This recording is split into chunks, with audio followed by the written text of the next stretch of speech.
Well, hello everyone. Welcome back to Momma Jo's Kitchen. What do I have for you today? Well, Christmas is fastly approaching us, and I have lots of baking to do. And I thought that I would show you how to make Linzer cookies. But these cookies are, in my opinion, a little easier than the traditional way. I mean, we're still making them kind of traditional, but instead of like making two different rounds and cutting out the tops, and everything, we're going to turn these into, essentially, they're going to be a Linzer cookie, but they're going to be like a thumbprint cookie. And we're going to, we're going to take these slivered almonds, and I have the oven already preheating to 350 degrees. And I probably have about a cup here. And I have this little cookie sheet. I'm just going to spread them out here on this little cookie sheet. And just, kind of in a single layer, spread them out. And what we want to do is toast them a little bit.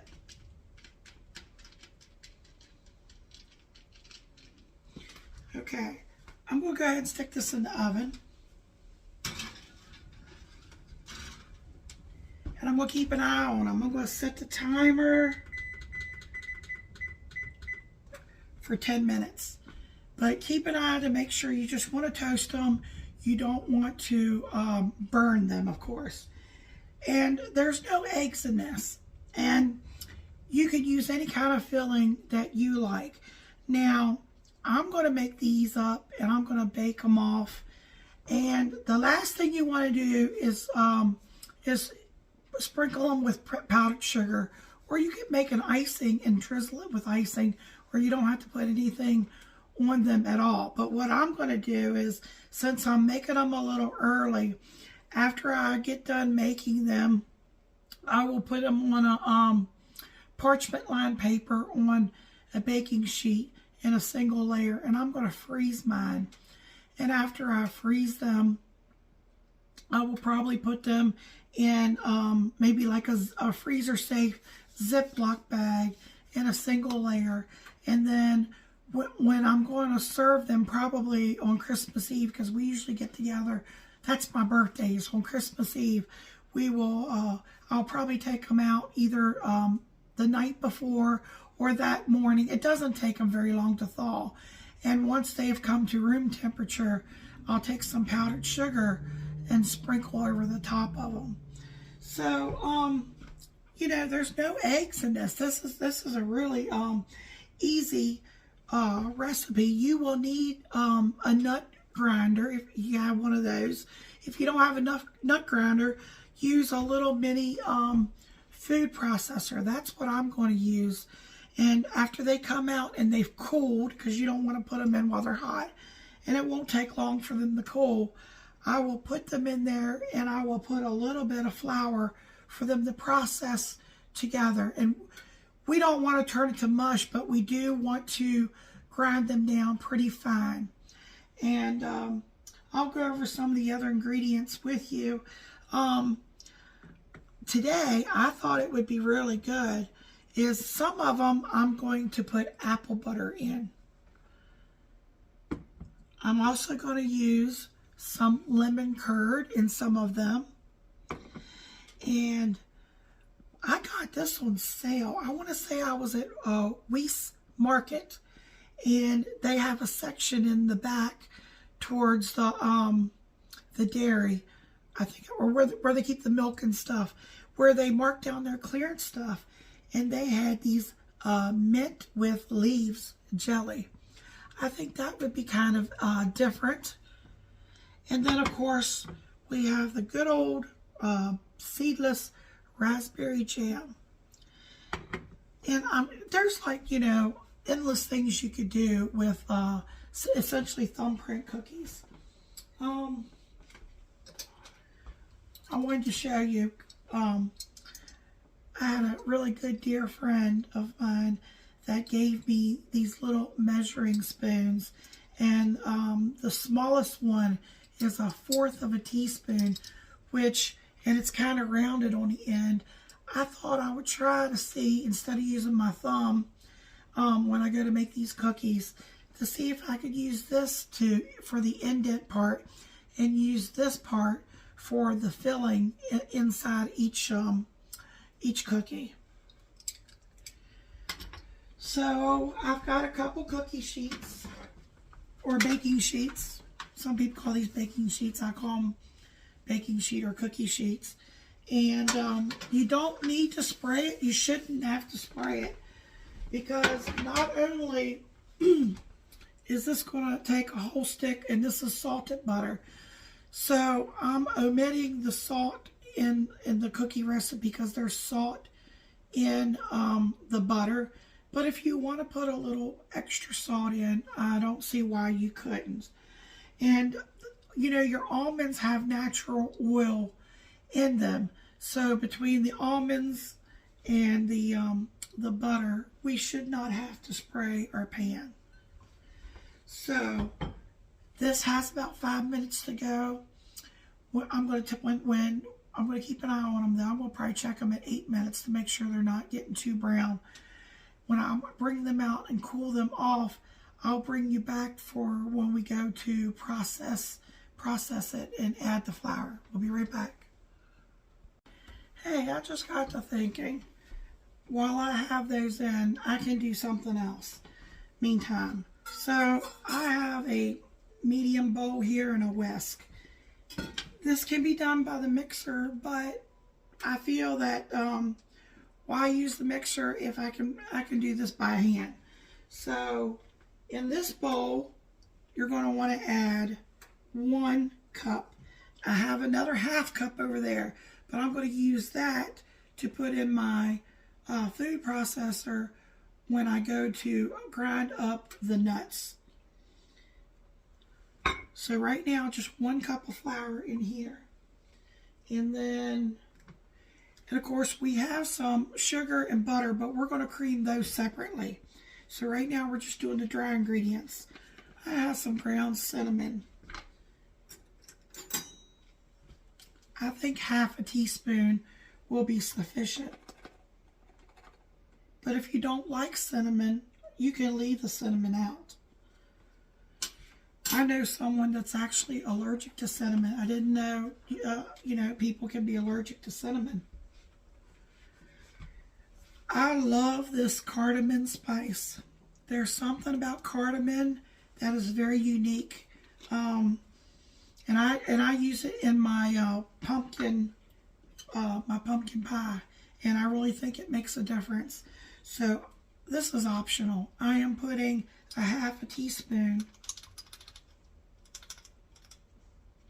of cardamom in with my flour.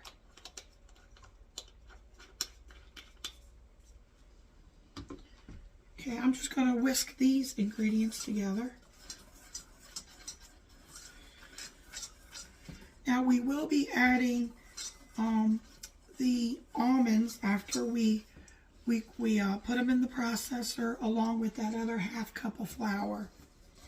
And that will be the end of our dry ingredients.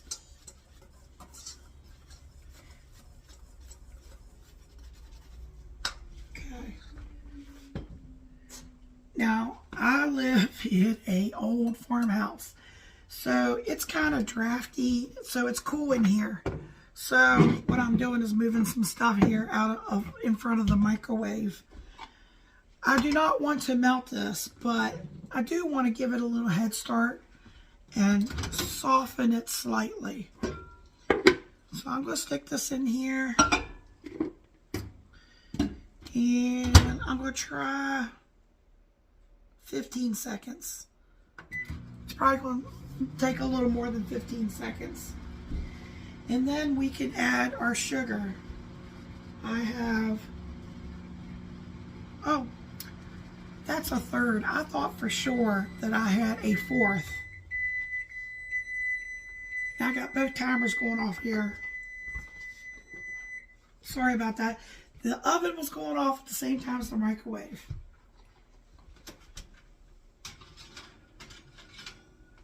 There we go. They started to get a little brown back here. So I'd say that's toasted. So depending on your oven, maybe, I said I was going to check it at 8, and then I got busy talking to you all. But they're fine. They're not burnt.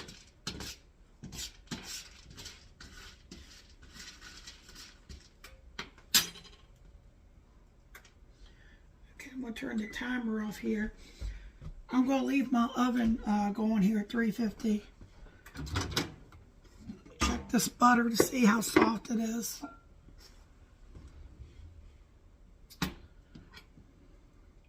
Oh, okay. There we go. It's not melted, and I don't want it melted. So I'm going to put in that 1/4 cup. Hold on, the husband's calling. Be right back. Okay, I apologize for the interruption. So I think where we left off is I added 1/4 cup of white sugar to the softened butter. And then I realized sometimes it's good to have distractions. That I had measured out what I thought was a 1/4 cup was actually 1/3 of a cup. And it wouldn't have hurt anything. It would have made it sweeter. But I went and got the other 1/4 cup. And this is the brown sugar going in. And then you just want to incorporate them together. Now, if you want to get a mixer out, it would definitely, come together quicker and faster. But I'm just going to use my my spoon here.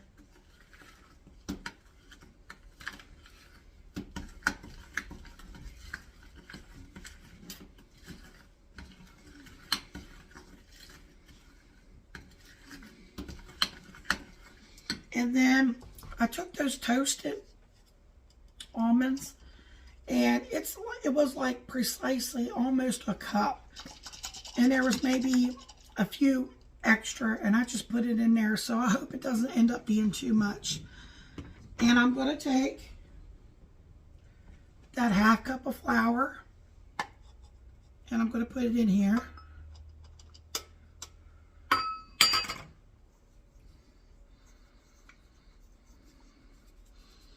And I'm going to put it in this processor. I tasted one of them almonds, and I wanted to make sure it didn't have a burnt taste to it, and I think it tastes fine. That's why I say you really got to keep an eye on it. I would check it like at 8 minutes. Mine went for 10. And you don't want to hear the noise of the food processor. So I'm going to get these ground up, like I said, just until they are, really small. But with the flour in it, it shouldn't get pasty, so we'll see. And I'll bring you back, show you what it looks like in just a minute, so you don't have to listen to that noise. Okay, here it is. I wanted you all to get a close look at that. See how I've ground it with the flour? You don't see any big lumps. So look down in there and make sure you got it all, but that's what it will look like, okay? So I'm going to set you back up, and we're going to add that to the other flour. Okay. Remember we have the butter here with the white sugar and the brown sugar. I do want to add some, even though it has almonds ground up in it, I want a good almond taste. So I have some almond extract here, and I'm going to put about a teaspoon in here.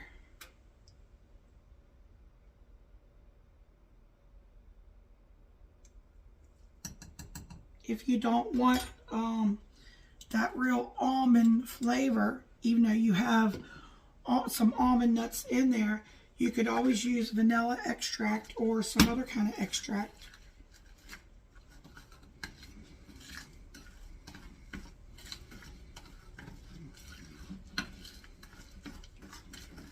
It smells really good.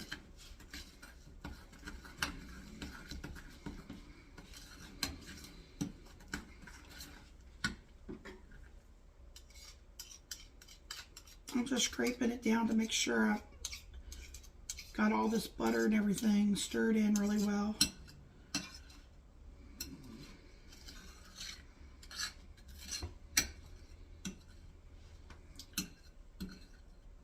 I wonder what your all's favorite cookie is for Christmas.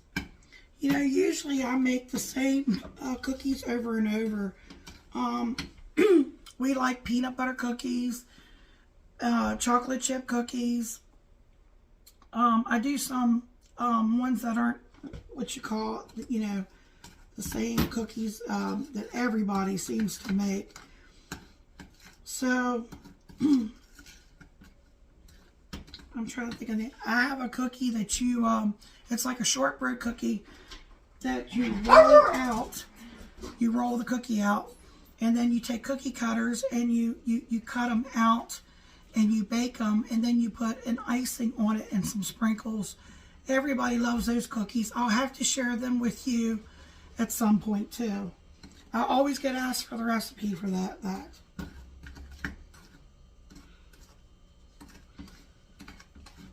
thought I saw a little brown sugar that wasn't dissolved in here. Okay, so I'm going to set this aside. And remember the 1 cup of flour and the cinnamon and cardamom's in here. I'm going to take the ground up almonds and the 1/2 cup of flour and dump it in here.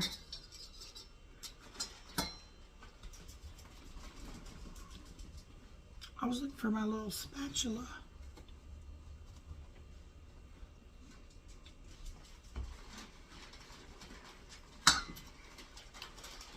Some of it is sticking to the inside here. You got to loosen it up.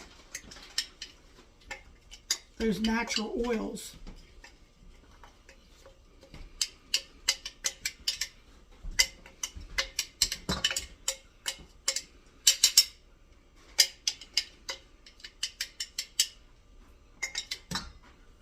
There we go. And just whisk them all together really well. Well, you can really smell that they're toasted. That's Michael in the background making noise. He came home from work, and that's him putting his keys and stuff away. Making the dog bark. Michael, come smell this. I was telling them.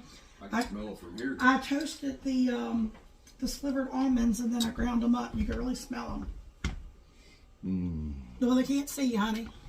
Come and say hi. Can't wait to taste these bad boys. Been a long day too. Okay. All right, Michael made his appearance. I didn't even taste test. Now all we got to do now is we got to incorporate this into the flour almond mixture. And I'm still walking around. Look, I was looking for my little spatula and it was over here. But I think I might want my bigger spatula.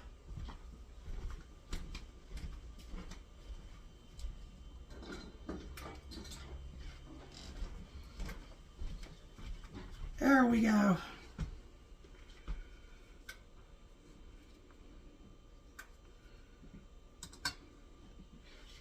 All right, I'm going to scrape all this out here. I wish you all could smell this too. I think these are going to be amazingly good.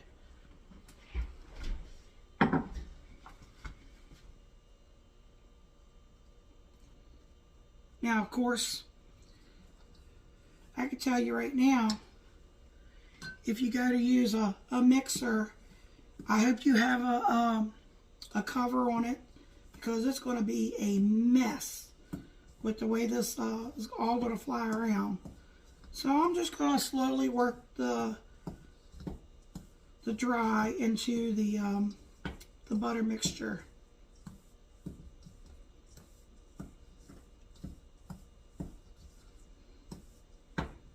And it's going to come together and make a dough ball. And once I get it to where I want it, I'm going to bring my trays over here and we're going to start scooping it out. And it's that simple and that easy. So I will bring you back, okay? Okay, folks, Michael is holding the bowl for me. I wanted y'all to see the consistency of this. Now, it was, remember I added a little extra almonds, and it didn't quite come together. It was still crumbly.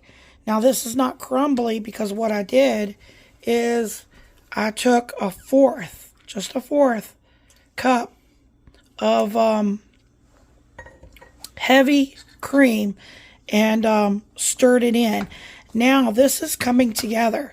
Like, I can take a cookie scoop. Look, I can take my hands and look, I can form a ball. This is what we want, because we're going to scoop it out and we're going to put an indent in it, and we're going to fill it with our different fillings. So I just want to show you guys that it was fine, but it was a little on the crumbly side. So all you got to do to fix it is add a little bit of heavy cream, and just a little bit, because you just want the dough to come together. Okay, I'm going to set you back up. Okay, the oven is nice and ready, 350. I've got my baking pan here. I'm going to use my cookie scoop here. I'm going to see if this is the smallest cookie scoop I have. And we'll put it here on the pan. And what we want to do is, actually I'm going to take my hands and we're going to shape it with our hands, see, to form the shape of a little flat disc. And it's very forgiving, this dough. And I want to say that looks like the size of about $0.50. And then remember I said I was going to try to use this to see how it would work.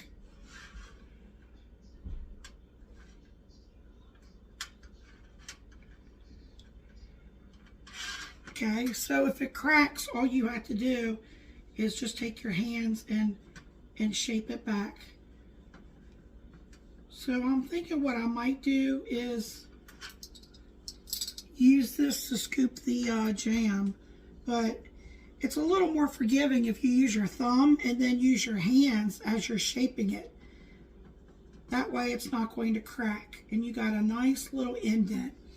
And I'm going to do that, and I'm going to bring you back, show you how they look. But I love how this dough has turned out. We'll be right back.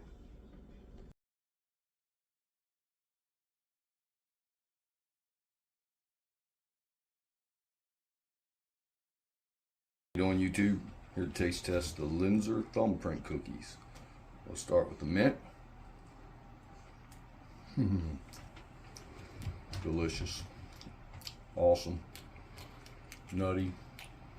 Really like that mint jelly. Not sure what this one is. That's a raspberry. That's really good, and I'm not a fan of raspberry. The raspberry brings out the flavor.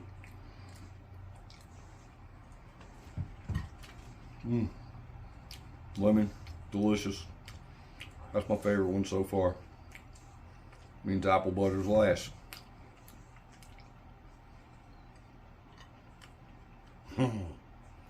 Apple butter, lemon, mint, raspberry.